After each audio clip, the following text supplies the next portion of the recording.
Mwandani wake Rais William Ruto amwaibisha vibaya mbele ya hadhira.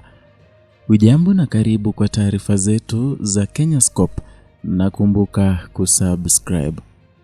Seneta wa Kakamega Boni Khalwale amejitokeza hadharani kulaani hatua ya serikali ya Rais William Ruto ya kuondoa msamaha wa bilioni 5 uliokuwa ukigharamia ada za mtihani wa kitaifa kwa wanafunzi wa shule za umma.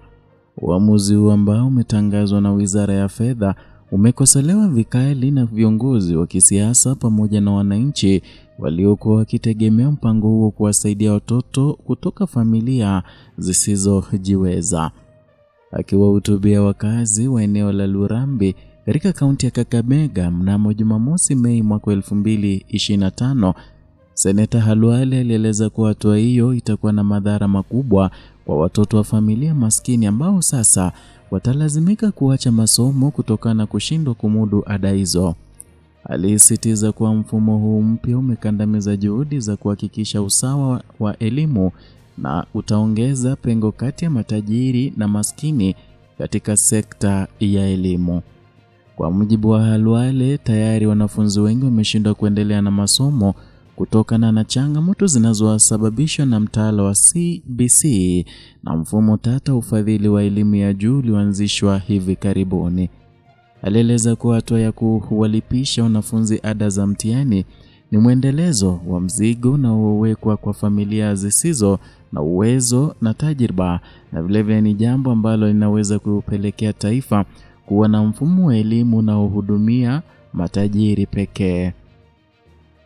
Na wakati huo huo, waziri wa hazina ya kitaifa na mipango ya kiuchumi John Mbadi alifafanua kuwa kuanzia mwaka 2026 serikali itagharamia ada za mtihani kwa wanafunzi wanaotoka katika familia zilizo kwenye mazingira magumu pekee.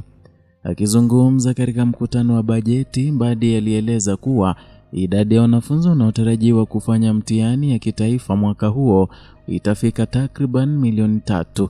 Hata hivyo, serikali haina uwezo wa kugharamia kila mwanafunzi. Mbadi alitetea hatua hiyo kueleza kuwa ni kinyume na haki kwa walipa kodi wa kipato cha chini kulipia mitihani ya wanafunzi wanaosoma katika shule za kifahari ambapo wanafunzi wao tayari hulipa ada kubwa. Alisema kuwa wazazi wa shule binafsi wana uwezo wa kulipia ada ya mitihani na hawafai kuzitegemea fedha za umma. Hata hivyo, matamshi haya hayajapokelewa vyema na viongozi wa maeneo mbalimbali, hasa wale kutoka sehemu zenye viwango vya juu vya umasikini. Wanaonya kuwa kuondoa msamaha huo ni kuvunja dhamira ya kuhakikisha watoto wote wa Kenya wanapata elimu sawa bila kujali hali yao ya kifedha. Msamaha wa ada za mtihani ulianzishwa mwaka 2015 chini ya utawala wa aliyekuwa Rais Uhuru Kenyatta.